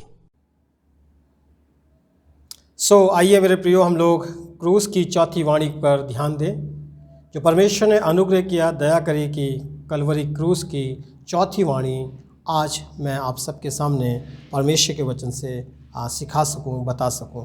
आइए हम देखेंगे मत्ती रचित सुसमाचार उसका 27 अध्याय 46 पद, और वहाँ लिखा है, एली एली लमा सबक्तनी, अर्थात हे मेरे परमेश्वर तूने मुझे क्यों छोड़ दिया। प्रभु का वचन यहाँ पर यीशु मसीह की दर्द, यीशु मसीह की पीड़ा, यीशु मसीह की तकलीफ यहाँ पर दिखाई दे रही है, और वो कह रहा है, हे मेरे परमेश्वर, हे मेरे प्रभु, हे मेरे राजा, तूने मुझे क्यों छोड़ दिया। यीशु मसीह को दुख नहीं हुआ, जो संसारिक माता मरियम थी जब छोड़कर चली गई, कोई दुख नहीं था उसको। जब चेले जो पतरस ने यीशु मसीह को छोड़ दिया, तब भी उसको कोई दुख नहीं हुआ। जक्कई जिसको उद्धार मिला, उसने उसको छोड़ दिया, तब भी कोई दुख नहीं हुआ। लेकिन मेरे प्रियो, जब पिता ने यीशु को छोड़ दिया, तब उसने कहा, हे मेरे परमेश्वर तूने मुझे क्यों छोड़ दिया। मेरे प्रियो, परमेश्वर का वचन स्पष्टता के साथ बताना चाहता है, यीशु मसीह की पृष्ठभूमि पर अगर हम ध्यान दें, यीशु मसीह जो है खोपड़ी नामक स्थान पर है। खोपड़ी नामक एक स्थान, एक पहाड़ी स्थान है, एक पहाड़ है, उस पर यीशु मसीह का क्रूस पर यीशु मसीह को टांगा गया है। हाथों में कील है और सर में कांटों का ताज है, और जो है पसली में भाला मारा गया है, पीठ पे कोड़े मारे गए हैं, पैर में कील ठुकी है। अगर हम बात करें सर से लेकर पांव तक, यीशु मसीह दर्द से ग्रसित हैं, दर्द और दर्द से पीड़ित हैं। यीशु मसीह की सर से लेकर पांव तक पूरे शरीर में दर्द है। इतना ही नहीं है, दर्द ही नहीं है, दर्द के साथ साथ सामने खड़े लोग मजाक उड़ा रहे हैं। इतना ही नहीं है, यीशु मसीह को जो है, जब हमें धूप लगती है, हम अपने हाथ से सूरज को रोकने की कोशिश करते हैं और हम अपनी आँखों को जो है इधर उधर सर हिला लेते हैं। लेकिन मैं आज आपको बताऊं, यीशु मसीह के हाथ कीलों से ठुके हुए हैं, यीशु मसीह के पैर कीलों से ठुके हुए हैं, यीशु मसीह की पसली में भाला मारा गया है, यीशु मसीह की पीठ पर कोड़े मारे गए हैं। ऐसी परिस्थिति कर दौरान यीशु मसीह को स्वयं परमेश्वर ने भी छोड़ दिया। क्यों छोड़ दिया परमेश्वर ने? मैं सर विचार कर रहा था, और जब मैं विचार कर रहा था, परमेश्वर के वचन से एक जो है पुस्तक मेरे सामने आई, हबक्कूक की पुस्तक, उसका 1 अध्याय 13 पद में ऐसा पढ़ा मैंने कि तेरी आंखें ऐसी शुद्ध है, परमेश्वर की आंखें ऐसी शुद्ध है कि कहता है तेरी आंखें ऐसी शुद्ध है कि तू पाप को नहीं देख सकता, वो पाप को नहीं देख सकता, वो पाप को पसंद नहीं करता। और इसलिए यीशु मसीह के ऊपर सारे संसार का पाप था। यीशु मसीह ने सारे संसार का पाप अपने ऊपर ले लिया था। क्योंकि अगर हम बात करें यूहन्ना की पुस्तक, उसका 1 अध्याय और 29 पद में लिखा है, परमेश्वर का मेमना जो जगत के पाप को उठा ले जाता है। परमेश्वर का मेमना कौन? यीशु मसीह संसार के पाप को उठा ले गया अपने ऊपर, और यीशु मसीह जो है संसार के पापों के नीचे दबे हुए थे, और यीशु मसीह को जब परमेश्वर ने देखा तो यीशु मसीह पाप से लदे हुए थे। इसलिए यीशु मसीह के प्रति परमेश्वर ने अपने आँखों को फेर लिया, और यीशु को ऐसा महसूस हुआ, ऐसा लगा कि सबने छोड़ दिया, मेरे पिता ने भी छोड़ दिया। ऐसी दर्द में, ऐसी करराहट में, ऐसी तकलीफ़ में यीशु मसीह कहते हैं, हे मेरे परमेश्वर, तूने मुझे क्यों छोड़ दिया? क्यों छोड़ दिया? क्योंकि प्रभु का वचन पहला पत्रस उसका 1 अध्याय और 15-16 पद में ऐसा मिलता है। परमेश्वर का वचन कहता है, पर जैसा तुम्हारा बुलाने वाला पवित्र है, वैसे ही तुम भी पवित्र बनो और सारे चाल चलन में पवित्र बनो, क्योंकि लिखा है, पवित्र बनो क्योंकि तुम्हारा बुलाने वाला पवित्र है। लिखा है क्योंकि पवित्र बनो, तुम्हारा बुलाने वाला पवित्र है। कहाँ लिखा है? लय व्यवस्था 11 अध्याय 44 पद में लिखा है। जो है लय व्यवस्था 19 अध्याय उसके 2 पद में लिखे हैं। अगर हम लय व्यवस्था उसका 19 का 2 देख लें, प्रभु का वचन स्पष्टता के साथ मुझे आपको बताना चाहता है। लय व्यवस्था अगर उसका 19 का 2 जल्दी से हम देख लेते हैं, परमेश्वर का वचन मुझे और आपको क्या कहता है, मैं आपके लिए मेहरबानी से पढ़ देता हूं और आप सुन लीजिएगा। यहाँ लिखा है, इसलिए इस्राएल की सारी मंडली से कहे कि तुम पवित्र बनो, क्योंकि तुम्हारा परमेश्वर यहोवा पवित्र है। हमारा परमेश्वर यहोवा पवित्र है। इस्राएल की सारी मंडली से कहो, तुम्हारा परमेश्वर यहोवा पवित्र है, इसलिए तुम भी पवित्र बनो। इसलिए वो पाप को नहीं देख सकता, पाप को पसंद नहीं करता, उसकी आंखें शुद्ध है, वो शुद्ध परमेश्वर है, पाप को नहीं देख सकता। और यीशु मसीह सारे संसार के पाप को अपने ऊपर लिए हुए थे। हाँ मेरे प्रियो, अगर हम देखें जो है लय व्यवस्था उसका 20 का 7, तो 20 के 7 में भी एक बड़ी प्यारी बात मुझे और आपको मिल जाती है, और मेहरबानी से मैं आपके लिए पढ़ देता हूँ। और बड़ी सुंदर बड़ी प्यारी बात लिखी है, और यहाँ लिखा है, इसलिए तुम अपने आप को पवित्र करो और पवित्र बनाए रखो, क्योंकि मैं तुम्हारा परमेश्वर यहोवा हूँ। अपने आप को पवित्र बनाए रखो। लेकिन यीशु मसीह के ऊपर संसार का पाप था, इस कारण यीशु मसीह को जब परमेश्वर ने देखा तो पाप से लदा हुआ था, संसार के पाप उसके ऊपर थे, और इसलिए परमेश्वर ने अपने कुछ पल के लिए अपने निगाह को फेर लिया, और परमेश्वर उसी पल यीशु मसीह ये वचन कहते हैं, हे मेरे परमेश्वर, तूने मुझे क्यों छोड़ दिया। लेकिन एक भली बात मेरे और आपके लिए है, आज के दिन में मेरे और आपके लिए एक बड़ी बात है। इब्रानियों की पुस्तक में उसका 13 अध्याय और उसका 5 पद में यीशु मसीह ने मुझसे और आपसे एक प्रतिज्ञा की, और वो प्रतिज्ञा क्या थी कि मैं तुझे कभी नहीं छोड़ूंगा और न कभी त्यागूंगा। ये प्रतिज्ञा प्रभु यीशु मसीह ने मुझसे और आपसे की, क्योंकि जब उसको लगा कि पिता ने मुझे छोड़ दिया, उस दर्द को उसने महसूस किया। वो कभी नहीं चाहता वो दर्द, वो तकलीफ़ आप महसूस करें। इसलिए मेरे प्रिय भाइयों और बहनों, मैं आपसे विनती करता हूं, आप प्रभु बने रहें, प्रार्थना करने में बने रहें, परमेश्वर के वचन को पढ़ने में बने रहें, आराधना करने में बने रहें, संगति में बने रहें, और परमेश्वर आपसे और मुझसे प्रतिज्ञा कहता है, ना मैं कभी छोड़ूंगा और ना मैं कभी त्यागूंगा। आइए एक छोटी सी प्रार्थना कर लें। स्वर्ग में विराजमान परमेश्वर, इस वचन के द्वारा सुनने वाले भाई बहनों पर 100 गुना, 60 गुना, 30 गुना फल लाए, और प्रभु तेरे नाम को महिमा मिले। प्रभु हम इस चौथी वाणी के लिए आपको धन्यवाद देते, तूने मुझे यूज़ किया प्रभु, और परमेश्वर में विश्वास करता हूँ इस वचन के द्वारा आप सभी को आशीष दे चुके हैं। आपका धन्यवाद प्रभु, आपके नाम की महिमा हो, यीशु के नाम में, आमीन।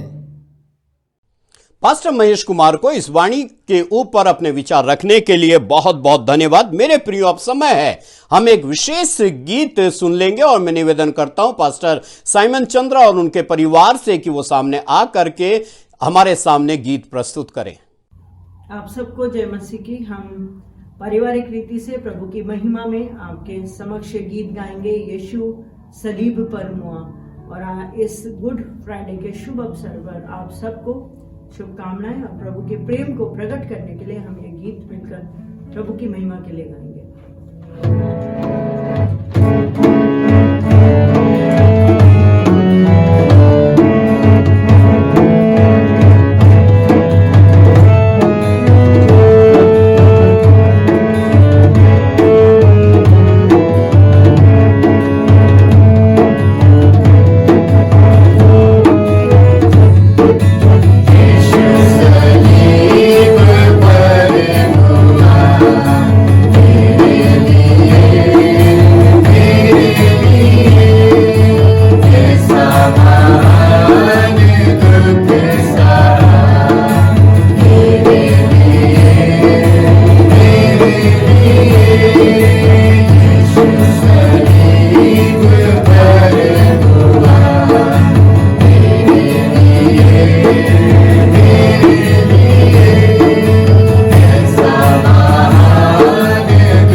पास्टर साइमन चंद्रा को और परिवार को इस सुंदर गीत को हमारे सामने प्रस्तुत करने के लिए बहुत बहुत धन्यवाद। मेरे प्रियो, अब समय है कि हम 5वीं वाणी पर विचार करेंगे और 5वीं वाणी जो हमको मिलती है यूहन्ना रचित सुसमाचार 19 अध्याय के 28 पद में, मैं प्यासा हूं। मैं निवेदन करता हूं पास्टर संजय लाल से कि वो सामने आए और इस वाणी पर अपने विचार प्रस्तुत करें।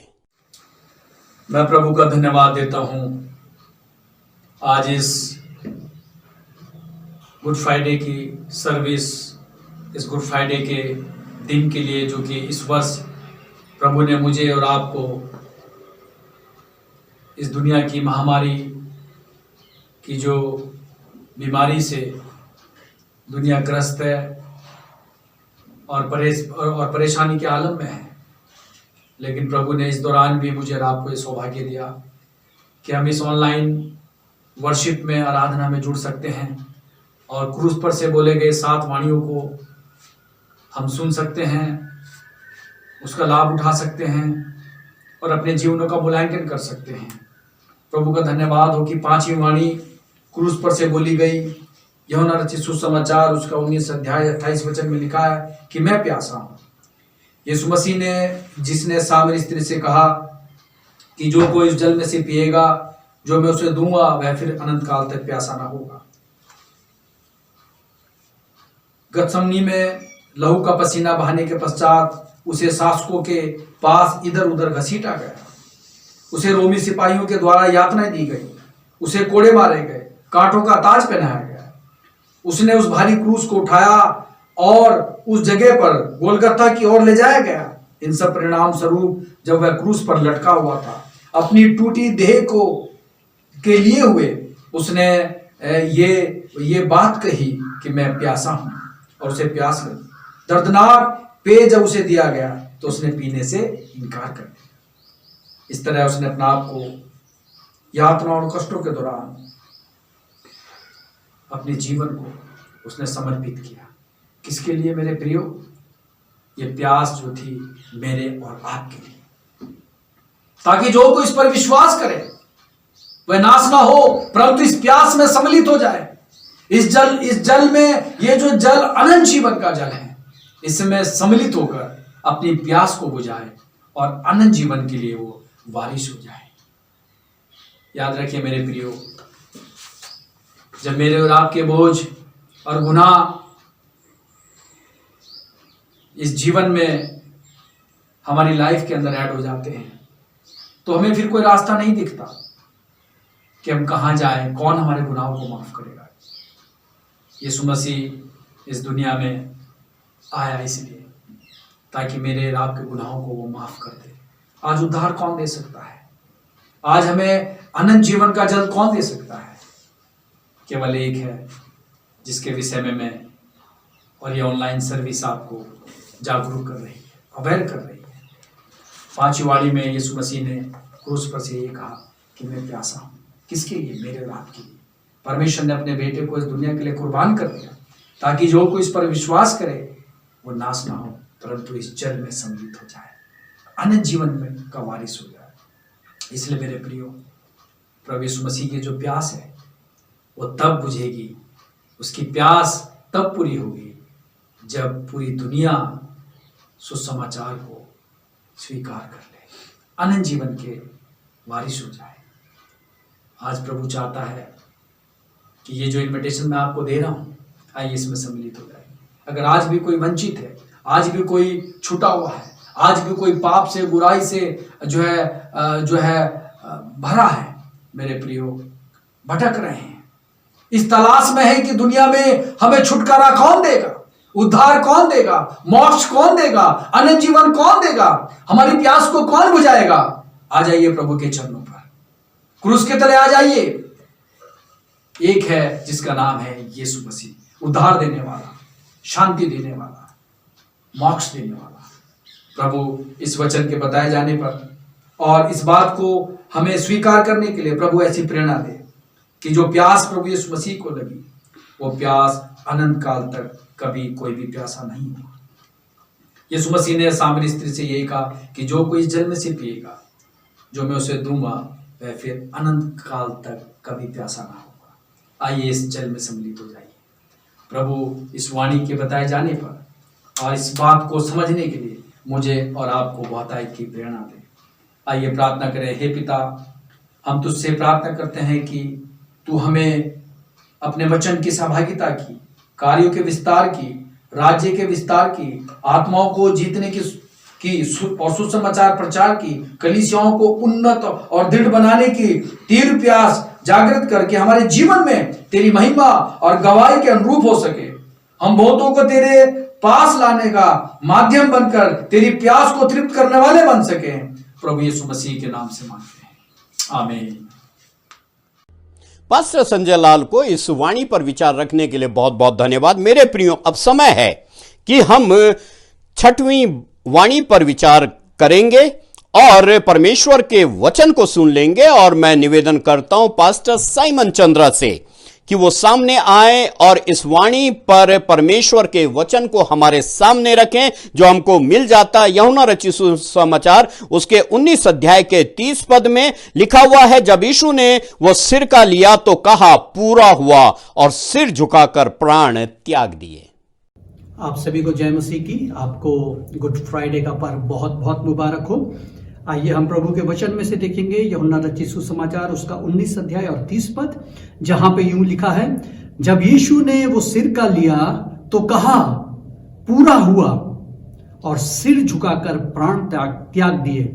प्रभु यीशु मसीह ने जो अपनी अंतिम वाणी इस प्रकार से कही, पूरा हुआ, अपनी व्यथा, अपनी दुख, अपनी पीड़ा की उस चरम सीमा पे आकर के वो क्रूस पर अपने सारे काम को पूरा करने के लिए, पिता के दिए हुए काम को पूरा करने के लिए, जिस उद्देश्य को परमेश्वर ने उसे दुनिया में भेजा था उसको पूरा करने के लिए क्रूस पर वो ये घोषणा करता है, ये बात बताता है कि वो अपनी मृत्यु के समय तक वो परमेश्वर की इच्छा पूरा करता रहा। क्या काम उसने पूरा किया, जल्दी से हम देखेंगे क्योंकि हमारे पास वक्त थोड़ा है।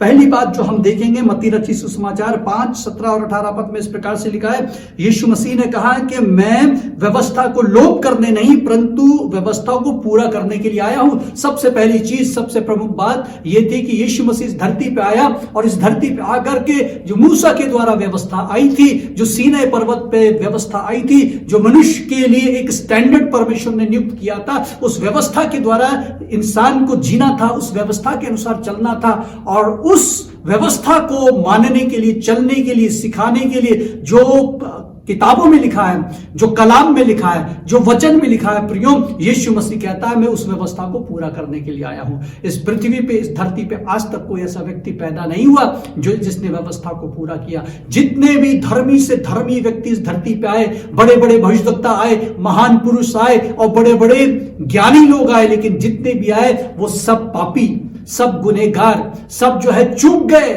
कि कोई भी उस परमेश्वर की दी हुई व्यवस्था को पूरा ना कर पाया। परमेश्वर ने जो मांग की थी व्यवस्था को पूरा करने की, उस मांग को पूरा करने के लिए इस धरती पे कोई नहीं था। इसलिए परमेश्वर के वचन में लिखा है कि स्वर्ग के नीचे और पृथ्वी के ऊपर कोई दूसरा नाम नहीं दिया गया जिसके द्वारा मनुष्य को उद्धार मिले, वह है यीशु मसीह का नाम। और इसलिए यीशु मसीह क्यों उद्धार देने के लिए आया, क्यों उस उद्धार के काम को पूरा करने के लिए आया, क्यों इतने बड़े काम को पूरा करने के लिए, क्यों केवल यीशु मसीह ही है। पहली बात, कई बार बहुत सारे लोग सोचते हैं सिर्फ यीशु मसीह को क्यों बोलते हैं, दुनिया में तो हजारों लोग आए, दुनिया में तो बहुत अच्छे अच्छे लोग आए, जी हाँ, इस दुनिया में बहुत अच्छे लोग आए, महान पुरुष आए, महान गुरु आए, आ सकते हैं, हो सकते हैं, लेकिन व्यवस्था को पूरा करने वाला कोई और ना आया, क्योंकि व्यवस्था की मांग ऊंची मांग थी और यीशु मसीह ने उन व्यवस्था की मांग को पूरा किया। आगे हम चल के देखते हैं और क्या क्या चीज यीशु मसीह ने पूरा की, क्योंकि इतना वक्त नहीं कि हम उसकी डिटेल में जाएं। तो सबसे पहली चीज, व्यवस्था को कोई पूरा ना कर सका, यीशु मसीह ने व्यवस्था को पूरा किया। दूसरी बात, यीशु मसीह की 300 से ज्यादा भविष्यवाणियां हुई है, वो सारी भविष्यवाणी, मसाया की भविष्यवाणी, वो उद्धार करता आएगा, वो मानव जाति को बचाने वाला आएगा, उसके सारे गुण, उनकी सारी बातें यीशु मसीह में पूरी होती है। यीशु मसीह इस धरती पे आएगा, वो कुंवारी से जन्म लेगा, उसका जन्म कहां पे होगा, किस स्थान में होगा, किस गोत्र से होगा, किस वंश का होगा, वो सारी बातें हम देखते हैं। एक एक भविष्यवाणी, 300 से ज्यादा भविष्यवाणी, सब की सब पूरी होती है। जो किताबों में लिखा गया था वो सब कुछ पूरा हुआ। यीशु मसीह के ऊपर सारी भविष्यवाणी पूरी हुई, क्योंकि वो परमेश्वर यानी परम प्रधान परमेश्वर के द्वारा भेजा गया, उसका इकलौता पुत्र इस धरती पे आया। उसके बाद हम देखते हैं परमेश्वर के वचन इब्रानियों उसका 2 और 9 में लिखा है कि अनुग्रह का ये काम पूरा हुआ कि अनुग्रह से हर एक मनुष्य के लिए वो मृत्यु का स्वाद चखे। परमेश्वर का अनुग्रह लेके आया, यीशु मसीह का इस धरती पे आना परमेश्वर का अनुग्रह लाना था। अनुग्रह इसलिए कि इससे पहले व्यवस्था के द्वारा इंसान को अपने कठिन परिश्रम के द्वारा अपनी धार्मिकता को अटेन करना था, उस धार्मिकता को प्राप्त करना था, लेकिन कोई ना कर पाया। लेकिन इसलिए जब कोई ना कर सका तो प्रभु यीशु मसीह ने उस धार्मिकता, उस सारे स्टैंडर्ड को पूरा करके, उस व्यवस्था की मांग को पूरा करके हमारे लिए क्या लिखा है, उसने अपने अनुग्रह से वो हर एक के लिए मृत्यु का स्वाद चखे। हर एक इंसान के लिए जो बर्बाद हो रहा था, जो नाश हो रहा था, उसके लिए मृत्यु का स्वाद चखे। क्या प्रियो, आप में से कोई जानता है कि आपके लिए किसी ने मृत्यु का स्वाद चखा? गुड फ्राइडे इस बात को बताता है। गुड फ्राइडे इस बात का संदेश देता है कि यीशु मसीह जो परमेश्वर का पुत्र है, जो परमेश्वर का प्रेम है, जो परमेश्वर का अनुग्रह धरती पे लेके आया, उसने हर एक इंसान के लिए मृत्यु का स्वाद चख लिया। आपके लिए और मेरे लिए मेरी मृत्यु उसने ले ली, आपकी मृत्यु उसने ले ली। ये खुशखबरी है, ये खुशखबरी है कि अब आपको नहीं मरना, आपको दंड नहीं भोगना, आपको श्रापों में अब नहीं जीना, आपको बंधनों में अब नहीं जीना, क्योंकि आपके लिए कोई मर चुका है। और वो जिसने कोई पाप ना किया, जिसने कोई पाप ना किया, वो आपके लिए मर गया। लिखा है हर एक मनुष्य के लिए मृत्यु का स्वाद चखे। हर एक प्रियो, यीशु मसीह किसी एक देश के लिए नहीं, किसी एक धर्म के लिए नहीं, किसी एक विशेष जाति के लिए नहीं, किसी एक विशेष संप्रदाय के लिए नहीं लिखा है। वो हर एक इंसान से प्यार करता है, वो हर एक इंसान के लिए उसने मृत्यु का स्वाद चखा है। ये खुशखबरी है, ये गुड फ्राइडे है प्रियो, ये हर एक इंसान के लिए आशा का संदेश है, क्योंकि इंसान को नहीं पता कि उसके लिए कोई मरा। और गुड फ्राइडे यही पर्व है, यीशु मसीह मारा गया, हर एक इंसान के लिए मारा गया। ये काम पूरा किया, क्योंकि हर एक के लिए, हर एक इंसान के लिए मरने वाला कोई ना था, इस काम को करने वाला कोई ना था, लेकिन यीशु मसीह ने किया। हम प्रभु यीशु मसीह का धन्यवाद देते हैं। रोमियो के 5 अध्याय और 8 पद में 5 और 8 में लिखा है कि परमेश्वर ने अपने प्रेम को इस प्रकार से प्रकट किया कि यीशु मसीह मारा गया। और 9 पद में लिखा है कि अब हम उसके लहू के द्वारा धर्मी ठहरे, अब हम उसके लहू के द्वारा धर्मी ठहरे। और 5 के 19 में एक और बात और लिखी है, रोमियो का 5 और 19 पद में क्या लिखा है, क्योंकि जैसा एक मनुष्य की आज्ञा ना मानने से बहुत लोग पापी ठहरे, वैसे ही एक मनुष्य की आज्ञा मानने से बहुत लोग धर्मी ठहरे। प्रियो, हम पहले आदम के द्वारा सब पापी ठहरे। ये मानव की नस्ल पाप में बर्बाद हो गई थी, गुनाह में बर्बाद हो गई थी। हमारे पूर्वज ने, प्रथम मनुष्य ने, हमारे बाप दादाओं ने पाप किया और उनका खून हमारी रगों में बहता है, क्योंकि हम सब पापी हैं। हम पापी हैं इसलिए पाप करते हैं, हम पाप की संतान हैं, हम स्वभाव से पापी हैं। हम पाप करते हैं इसलिए पापी नहीं है, हम पापी हैं इसलिए पाप करते हैं। इसलिए एक आदम से पहले इंसान से हमें पाप, उसके लहू से हमें पाप मिला। लेकिन लिखा है कि यीशु मसीह के लहू बहाए जाने से हम धर्मी ठहरे। जैसे एक मनुष्य की आज्ञा ना मानने से सारी की सारी मानव नस्ल पापी ठहर गई, इसलिए यीशु मसीह जो परमेश्वर का पुत्र है, मानव बन के आया, उसके लहू बहाए जाने से सारी मानव नस्ल, सारी मानव जाति, हर एक व्यक्ति इस धरती का अब धर्मी ठहर सकता है। ये खुशखबरी है, ये गुड फ्राइडे है, ये शुभ संदेश है प्रियो, कि यीशु मसीह हमें धर्मी ठहराने के लिए आया। वो हमें दंड देने और दोष लगाने के लिए नहीं आया।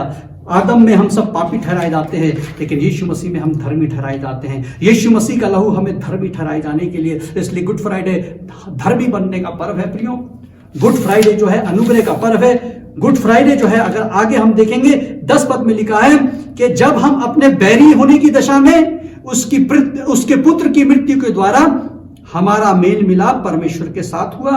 अगली बात, हम बैरी थे पाप की वजह से, परमेश्वर पवित्र है, पाप और पवित्रता का मेल नहीं है, हम परमेश्वर के बैरी हैं। लेकिन पुत्र की मृत्यु के द्वारा ये बैर मिट गया, उसने हमारा मेल मिलाप पिता परमेश्वर से कर दिया। इसलिए प्रियो, गुड फ्राइडे मेल मिलाप का पर्व है।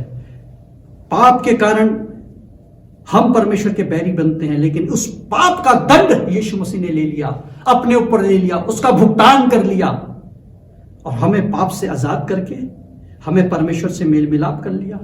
हम परमेश्वर के बैरी बन चुके थे, लेकिन अब उसके पुत्र की मृत्यु के द्वारा अब हमारा संबंध परमेश्वर से स्थापित हो सकता है। इसलिए प्रियो, यीशु मसीह हमें पिता से मिलाने आया, वो हमारे जीवन में परिवर्तन लेके आना चाहता है। क्या आप जानते हैं आपके लिए कोई मरा?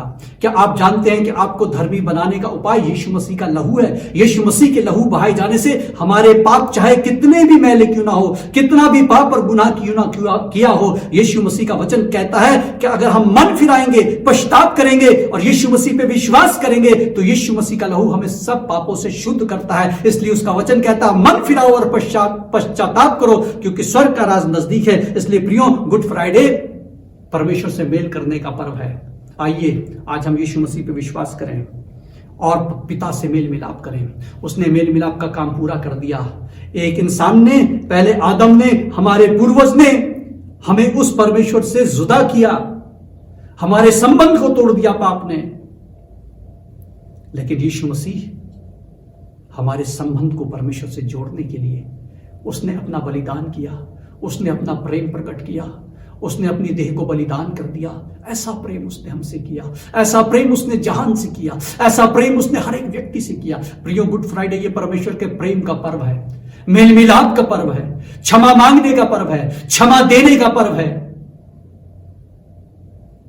क्योंकि हमारे लिए जो काम कोई ना कर सका, वो यीशु मसीह ने व्यवस्था को पूरा करने के द्वारा पूरा किया। और आज निमंत्रण आपके लिए है, हम भी प्रभु के पास आए और धर्मी होने के लिए, मेल मिलाप करने के लिए, क्षमा मांगने के लिए प्रभु के पास आए, अपने पापों से मन फिराएं और पश्चाताप करें। प्रभु आप सबको बहुत आशीष दे। जय मसीह की। पास्टर साइमन चंद्रा को परमेश्वर के वचन को हमारे सामने रखने के लिए बहुत बहुत धन्यवाद। प्रभु आपको बहुत आशीष दे। मेरे प्रियो, अब समय है कि हम 7वीं वाणी पर विचार सुन लेंगे, परमेश्वर के वचन को सुन लेंगे जो हमको मिल जाता है लूका रचित सुसमाचार उसका 23 अध्याय का 46 पद में लिखा हुआ। और यीशु ने बड़े शब्द से पुकार कर कहा, हे पिता, मैं अपनी आत्मा तेरे हाथों में सौंपता हूं। मैं निवेदन करता हूं डॉक्टर प्रताप नेविड से कि वो सामने आए और परमेश्वर के वचन को हमारे सामने रखें। सभी नवजीवन चर्च की कलीसिया को और भाइयों बहनों को मेरा प्रभु में प्रणाम। आज का दिन हम मसीहियों के लिए बड़ा दुखदायक समय है, दुखदायक दिन है। लोगों के चेहरे उतरे हुए हैं, बड़ा परेशान है, क्योंकि आज हमारा स्वामी प्रभु यीशु मसीह कलवरी के क्रूस पर चढ़ा दिया गया था। परमेश्वर का वचन लूका 23 और 44 पद में कहता है कि 6वें से 9वें घंटे अर्थात 12 बजे से 3 बजे तक अंधकार छा गया था। ये वो समय है जब सूरज की सबसे ज़्यादा रोशनी चमकती है, सबसे ज़्यादा गर्मी होती है 12 बजे से 3 बजे के बीच में। और वो बता रहे हैं कि उस समय पूरा देश में अंधकार छा गया था यीशु मसीह की मृत्यु के कारण। और दूसरी बात जो सबसे इंपॉर्टेंट हुई कि जो मंदिर था वहां पर, यरूशलेम का मंदिर था, बहुत ऊंचा दरवाजा था, वो पर्दा पूरा ऊपर से लेकर नीचे तक फट गया, 2 टुकड़ों में हो गया। अब सवाल यह है कि मंदिर का पर्दा 2 टुकड़ों में क्यों हुआ? मंदिर की दीवार क्यों नहीं गिर गई? मंदिर की खिड़की क्यों नहीं टूट गई? मंदिर का दरवाजा क्यों नहीं टूट गया? आप जानते हैं कि दीवार हम लगाते हैं कि हमारा सुरक्षा हो, प्रोटेक्शन हो उससे। छत इसलिए होती है कि उसके द्वारा गर्मी ना आवे, बारिश ना आवे। दरवाज़ा इसलिए लगाते हैं कि चोर लोग ना आवे अंदर। लेकिन पर्दा क्यों लगाते हैं? पर्दा इसलिए लगाया जाता है कि हम जो अंदर हैं हमको बाहर वाले अंदर न देख सके। ठीक इसी तरह से जो वाचा का संदूक अंदर रखा था, परमेश्वर की उपस्थिति बताता था। वो परमेश्वर जो था वो अपने को दिखाना नहीं चाहता था लोगों, क्योंकि परमेश्वर के वचन में लिखा है कि जिस किसी ने भी परमेश्वर को देखा वो तुरंत मर गया। और परमेश्वर ये नहीं चाहता था कि लोग इस तरह से मर जाएं। परंतु जब पर्दा बीच में से फट गया तो इस बात को उसने साबित कर दिया कि परमेश्वर यहोवा ने प्रभु यीशु मसीह में होकर अपने को मानवता के प्रति अवेलेबल कर दिया। उसने कहा देखो लो मैं आ गया, तुम्हारे लिए हूं मैं। और प्रभु यीशु मसीह ने पूरे संसार के लिए एक अंतरराष्ट्रीय उद्धार का मार्ग खोल दिया, जिस किसी ने भी उस पर विश्वास किया। अब सवाल यह होता है कि प्रभु यीशु मसीह किसे भी बुला रहा था, पिता पिता, और क्या बात अजीब सी कर रहा था कि मैं अपनी आत्मा तेरे हाथ में देता हूं। अरे भाई ये कैसी बात है कि मैं अपनी आत्मा तेरे हाथ में दे देता हूं? भाई आत्मा तो बहुत लोग मर जाते हैं, तमाम लोग अपने देश के लिए मर जाते हैं, तमाम लोग अपने पैसों के लिए मर जाते हैं, अपने प्रियजनों के लिए मर जाते हैं। लेकिन ये कोई बहुत बड़ी बात नहीं है कि यीशु मसीह ने अपनी आत्मा दे दी अपने आप से। परंतु जो वास्तविकता में जिस बात ने हम लोग को हिला दिया, सारे संसार को हिला दिया, सारे संसार के लिए आश्चर्यजनक बात थी, वो उसने यूहन्ना 10:17 में कहा कि मैं अपनी जान अपने आप से देता हूं और उसे वापस भी ले लेता हूं। अरे ये कैसे हो सकता है भाई? जान तो बहुत लोग दे देते हैं, लेकिन वापस लेना सबके बस में नहीं है। और प्रभु यीशु मसीह कहता है उसे वापस लेने का भी अधिकार मुझे दिया है, और यह अधिकार मुझे मेरे पिता ने दिया है।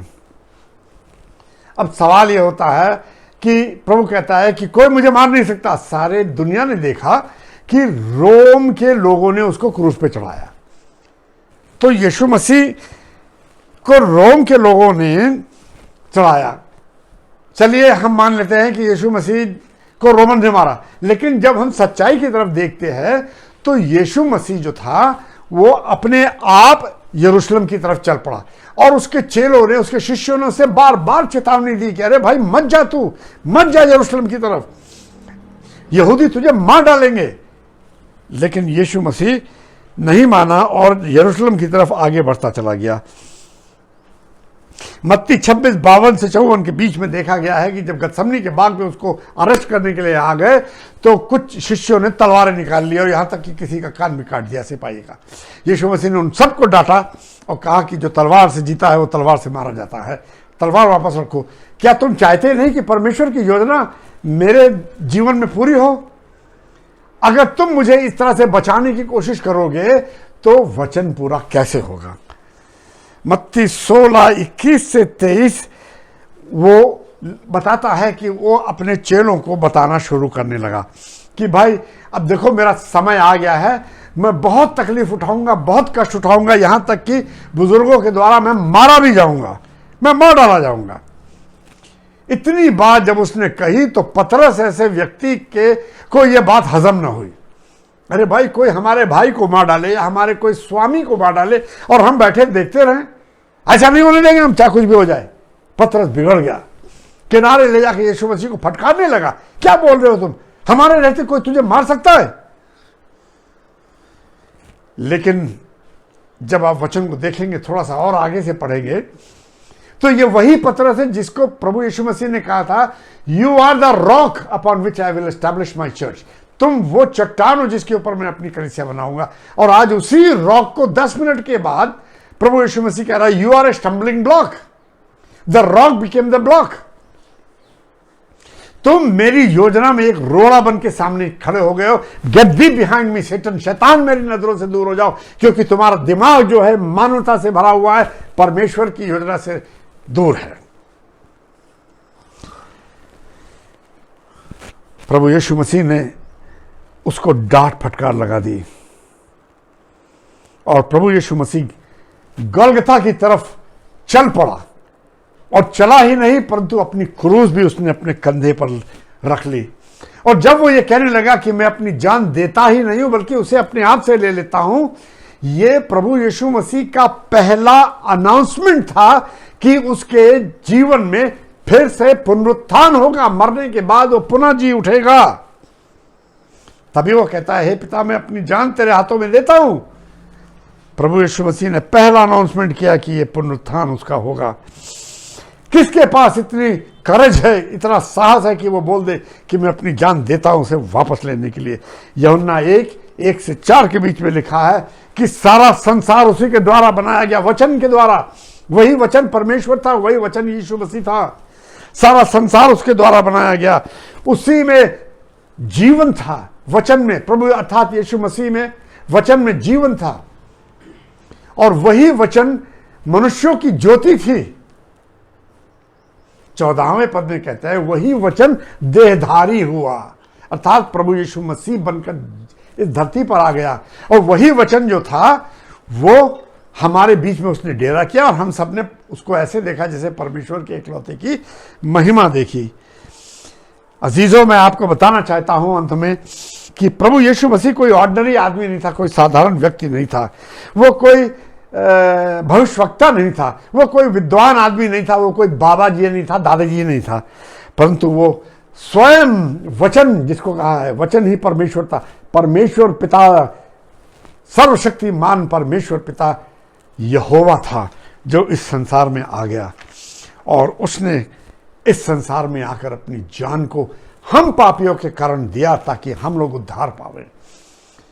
आज जब हम उसकी आराधना कर रहे हैं, हम किसी मरे हुए आदमी की आराधना नहीं कर रहे हैं अजीजों, हम किसी मरे हुए आदमी की आराधना नहीं कर रहे हैं, परंतु हम 2 दिन के अंदर हम वो उत्सव मनाएंगे उसके पुनरुत्थान का कि वो जीविता परमेश्वर है।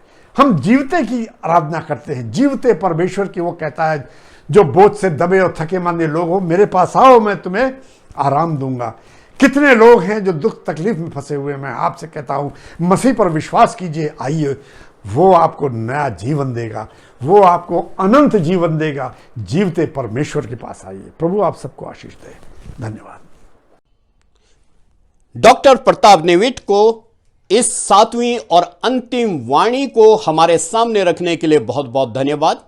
मेरे प्रियो, परमेश्वर का धन्यवाद हो कि परमेश्वर का वचन जो आज 7 वाणियों के द्वारा हमारे सामने आया है, हमको उससे आशीषें मिली होंगी। परमेश्वर का धन्यवाद हो इन 7 वाणियों के लिए जो हमारे प्रभु ने कलवरी क्रूस से कही। और ये 7 वाणियां हमारे जीवन में बहुत ही महत्वपूर्ण स्थान रखती हैं। मेरे प्रियो, अब समय है कि हम पास्टर संजय लाल और उनके परिवार से एक महत्वपूर्ण गीत सुन लेंगे और उसी समय हम अपनी धन्यवाद की भेंटों को प्रभु के चरणों पर लेकर के आएंगे।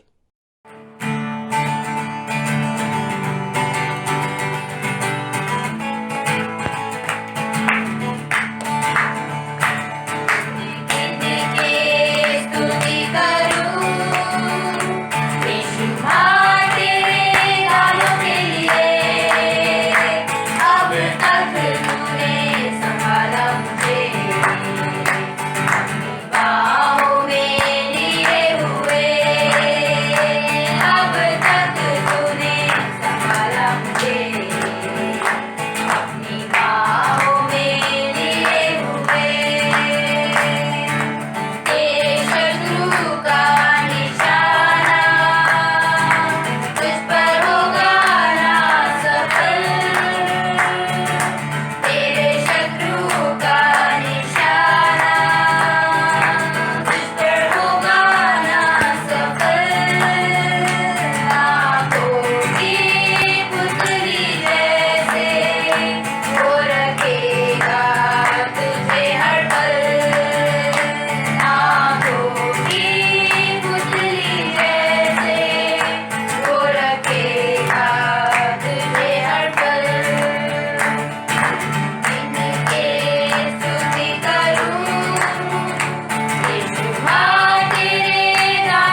परमेश्वर का धन्यवाद हो इस सुंदर गीत के लिए। पास्टर संजय लाल और उनके परिवार को इस विशेष गीत को हमारे सामने प्रस्तुत करने के लिए बहुत बहुत धन्यवाद। मेरे प्रियो, आइए हम प्रार्थना में जाएंगे। हमारे अनुग्रहकारी महान जीवते सामर्थ्य दयालु पिता परमेश्वर, हम बड़े धन्यवाद के साथ आपके चरणों पर आए हैं।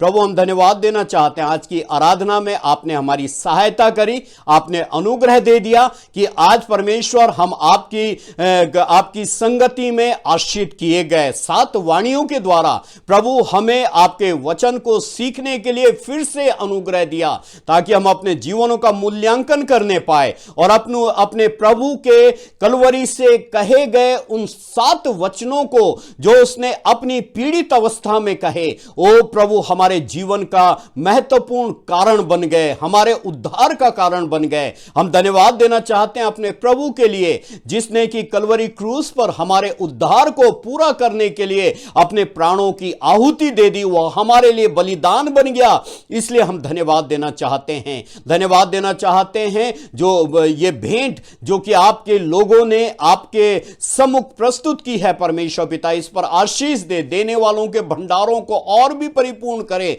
उनके भंडार भरे रहें, उनकी कमाई पर आशीष दे और हम जीवित परमेश्वर को धन्य कहने पाएं और होने दे परमेश्वर पिता, जैसे कि हर एक रात्रि के बाद एक सुंदर सुबह का होना जरूरी है, अनुग्रह दे।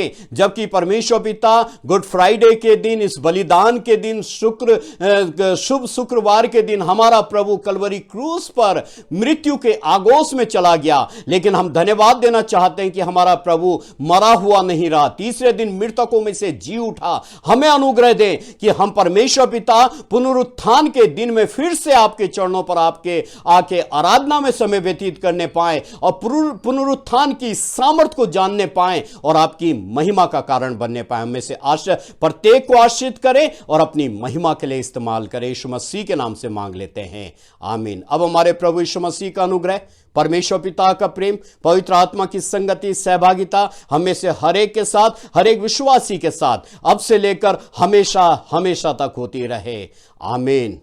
हम फिर से मिलेंगे, तब तक आपको जय मसीह की।